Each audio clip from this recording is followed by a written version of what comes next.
大家好，欢迎大家收看这一期的视频。我想跟大家聊聊关于 Azure Machine Learning 的架构和设计概念，也就是在微软云端如何帮助我们高效构建、部署以及维护机器学习模型。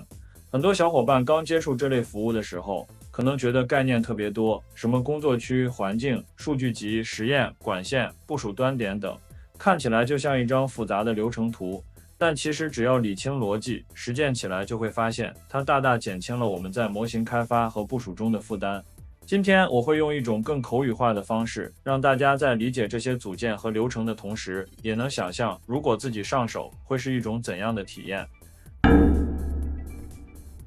首先，我们有一个工作区这么个概念，英文叫做 workspace， 可以把它看成是一个项目指挥中心。我们所有在云端跑机器学习的资源都会被统一管理在这个工作区里。比如说，我们需要的虚拟机、容器镜像仓库、模型登记信息、数据集、日志信息，乃至安全密钥等等，都会在同一个范围内被关联起来。比方说，你创建工作区的时候， Azure 后端就会在相应位置给你准备好 Azure Storage、Azure Container Registry、Azure Application Insights 以及 Azure Key Vault 等资源。这样一来，你的数据、容器镜像、模型监控日志、安全密钥就都各有其所。工作区则作为一个大管家，把它们集中起来管理。如果你想查看或修改任何关于训练或部署的关键资源，都能直接在工作区里找到并进行操作，对于团队协作或者资源共享特别方便。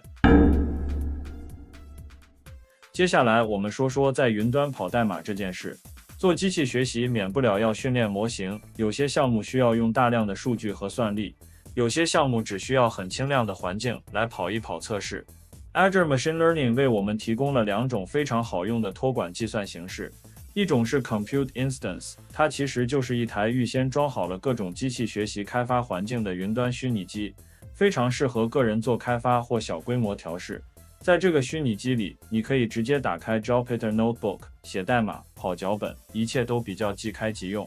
另一种是 Compute Cluster， 也就是一组自动伸缩的虚拟机集群。当你需要进行分布式训练或者处理海量数据，需要更强大算力的时候，就可以利用集群随时扩容，等训练结束，它又能自动缩容，避免一直烧钱。这样的好处在于，你无需在训练脚本里写死任何具体的机器地址。所有的训练提交都通过 Azure Machine Learning 的机制来指定所用的计算资源即可。如果某一天你想把原本只在本地跑的小脚本放到云端去跑，也不需要修改太多东西，就能切换到托管计算。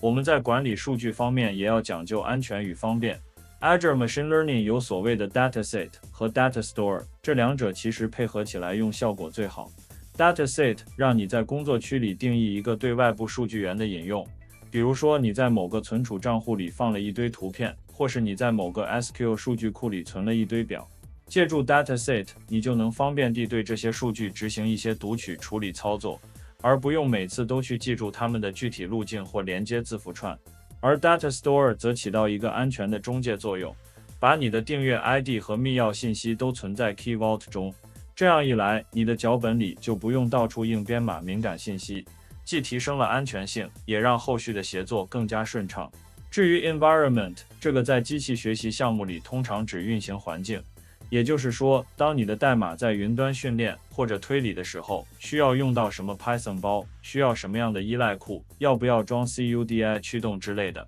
全部都可以写进 environment 里。然后在你提交训练或部署的时候， Azure Machine Learning 会自动为你构建对应的环境容器，让你在云端保持与本地环境一致的配置。这样不仅减少了在我电脑上能跑换个地方就报错的尴尬，也让你随时能够回溯到之前某一次实验的环境去复现结果。说到实验这件事， Azure Machine Learning 有一个叫做 experiment 的抽象概念，你可以把它当成一个大的实验项目，每一次提交训练脚本就是一次 run，